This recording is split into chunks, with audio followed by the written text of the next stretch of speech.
Hey guys, I'm just waiting for my toes to dry so I can start on my nails up here. So while we're waiting on that, I figured we'll tell a little ghost story. I don't know if you believe in that, if you've ever had encounters. I'd love to hear your stories.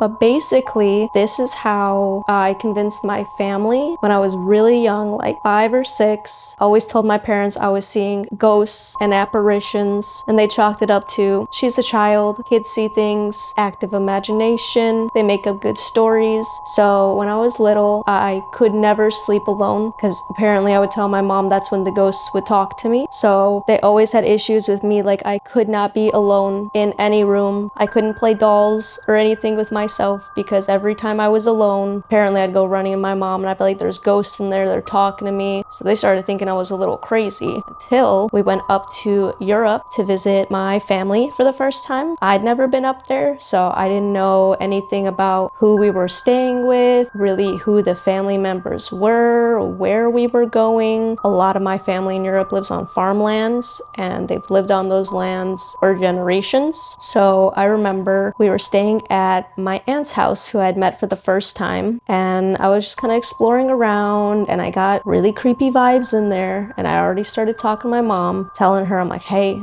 I think there's ghosts in here. And she's like, no, you're just tired from the traveling. No ghost stories right now. We just took like a 16-hour flight. Just go take a nap. It's all in your head. So she took me upstairs and I was just napping on this little couch. And I don't really remember this because I was like 5 years old, but apparently just like a couple minutes, maybe like 10 minutes of me falling asleep, they hear me scream and I run down the stairs and I'm bawling my eyes out and I'm telling my mom the man upstairs won't let me sleep, and she's already trying to shut it down, like, oh my god, it's a bad dream, you're tweaking, nothing's happening. But my aunt, she apparently sat me down and she's like, what this man look like? So I'm sitting there and I'm talking to her and I'm explaining this like bigger man with like really thick beard and a weird looking hat, and he was just telling me that this was his room and I couldn't sleep there and blah blah blah. And as I was describing him, she was like, hold on one second. So she goes in the other room and she gets a little picture of her and her husband and she shows me it and she's like,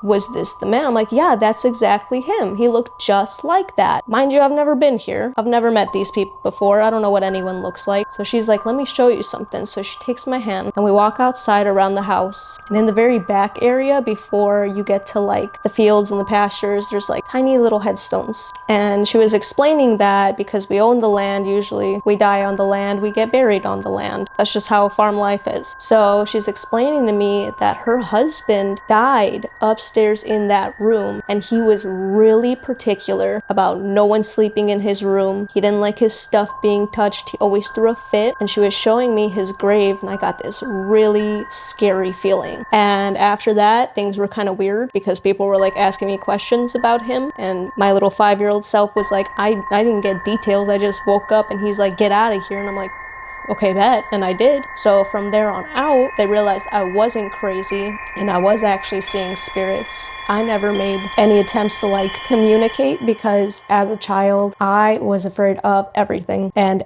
everyone. I couldn't be like 1 minute away from my mother. I hated strangers. So, oh my god, I'm losing my train of thought. So yeah, after that, they all started believing me a little more every time I would say I'm seeing something here, I'm feeling something there. Apparently, my grandma talked a little bit about, she's like, oh yeah, a lot of my children see ghosts. I see ghosts sometimes. Your mom just likes to pretend she doesn't see ghosts. I know she does, but my parents do not mess with anything spiritual. So anytime there was talk of ghosts, they would, let's cut right here. Let's move on to something better. So yeah, that's how I convinced everyone that I wasn't crazy and I had rational fears because I was really seeing things. Yeah, now that my nails are kind of dry, we're gonna move on. I'll see you in a bit. And we're back. I'm sorry about the loudness. It is so hot today, so I have to have the AC on, otherwise I am just dying. My toes are finally dry. We're gonna go ahead and get my nails done. I was gonna do white to match the toes, but the white took so long to dry, so I think I'm gonna go with this little blue. You couldn't tell, blue is my favorite color.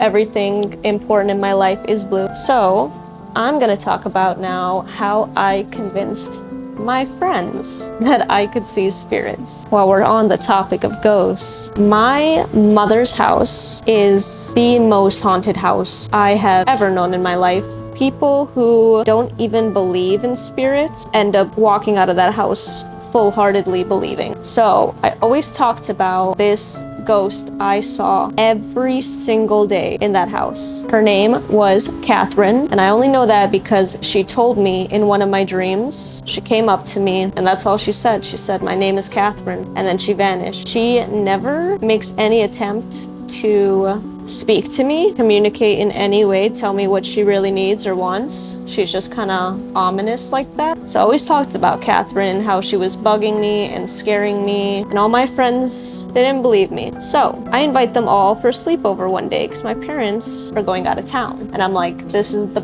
perfect moment to show them I'm not crazy. So we're at the house. There's 4 of us in total. We're just kind of hanging out, watching movies. Nothing paranormal has happened. So I tell them, I'm like, hey, let's play hide and seek. Let's turn off all the lights in the house, make it extra creepy, and play like flashlight hide and seek, you know, where all you have is the phone light and you're looking around and you're trying to find anything. Makes it super scary. So 3 of us are hiding, and my friend, we're gonna call her Ruby. Ruby is hiding in the room next to me. I'm hiding in the laundry room. My other friend is hiding in the bathroom. So the one friend looking for us, we can hear her walking through the house, getting close, trying to find us. And eventually we've all been hiding for like 10 minutes at this point. We didn't realize how good at hide and seek everyone was, especially when you factor in we did this in the pitch darkness of the house. So we're all getting kind of tired of like standing or laying down wherever we're hiding.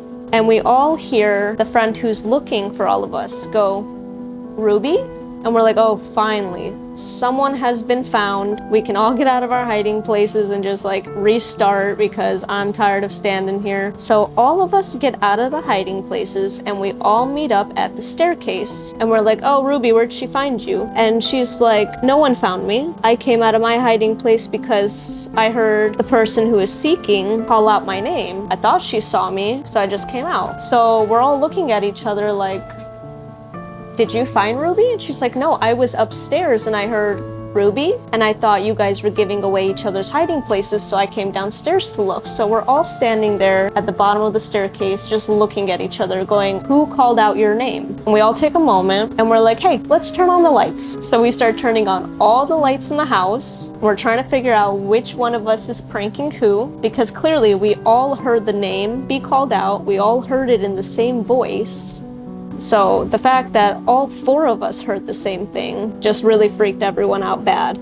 So after that, we're all a little spooked, obviously. We have all the lights on, and I'm like, I'm gonna go check out downstairs just to make sure there's like nothing weird going on. I don't know, I just had a feeling that something was happening downstairs. So I go downstairs just to kind of like scope it out, put myself at ease, tell myself there's no one else in the house. And when I went downstairs, apparently all 3 of them were sitting on the couch, and they could have sworn that I went upstairs instead of downstairs, because all 3 of them said they saw me, or what looked to be me, same height and everything, walk from one of the rooms across the hall into the bathroom and close the door.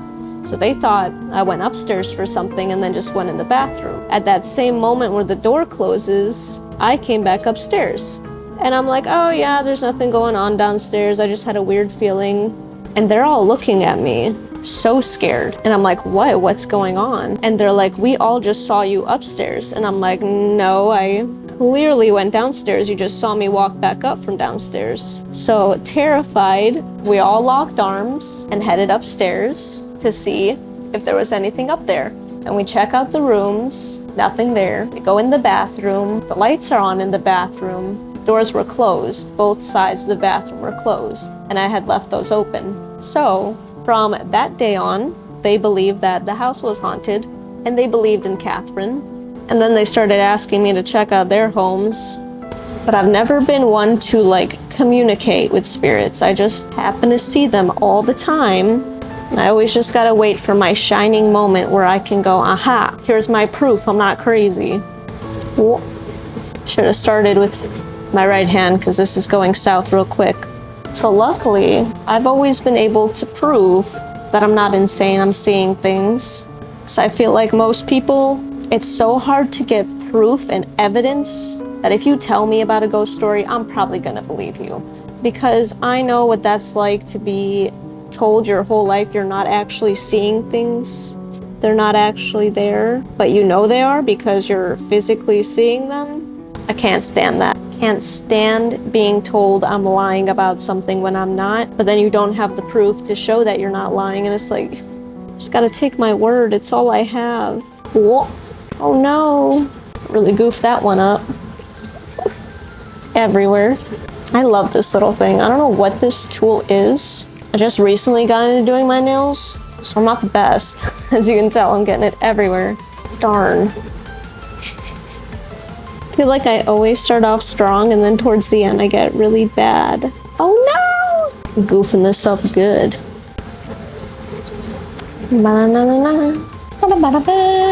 So yeah, those are probably my most memorable ghost tales, just because I had so many witnesses with me. I feel like you can't deny something when 4 people have the same exact story, especially when 3 of those people didn't even believe in ghosts until that day, and haven't stopped believing. I always put on the clear coat way too soon, so I'm trying not to make that mistake right now. Not bad. It's looking cute. I love the color.